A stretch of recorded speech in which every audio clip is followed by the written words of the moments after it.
Why did you move from writing for TV to film or, comedies into rom-coms?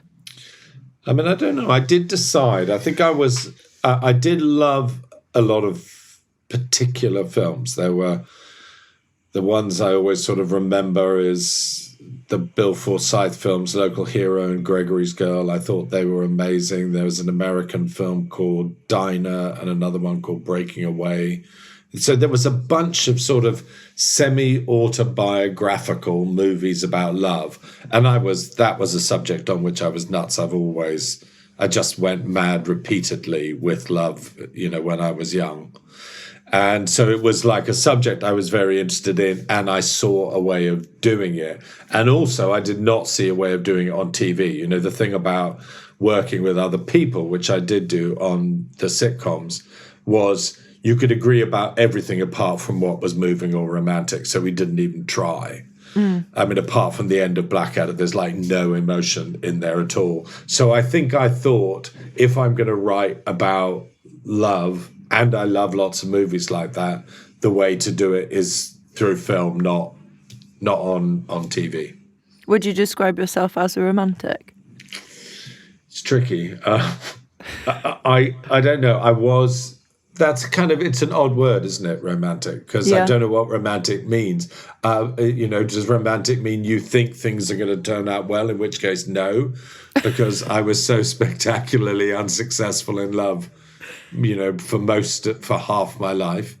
So I think I was over interested. I mean, I first fell in love with a girl called Jill when I was 4, then Tracy when I was 7, then Julie Andrews, then a series. So I've had a lot of it was a big chunk of my head. So it was the logical thing to focus on. Where do your ideas come from?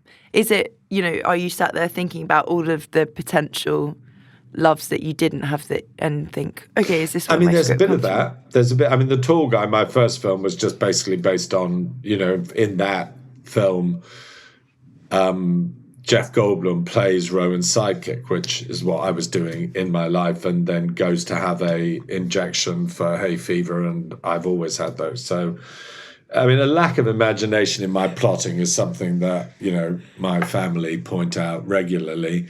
And for weddings, often it's about things that did not happen. So exactly that. So I remember being at a wedding. There was a girl, we had a dance. I thought, that this is heaven.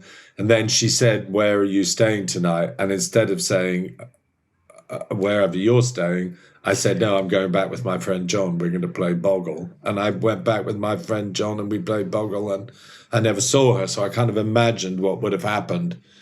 And Notting Hill, I used to drive across the bridge to my friend in Charing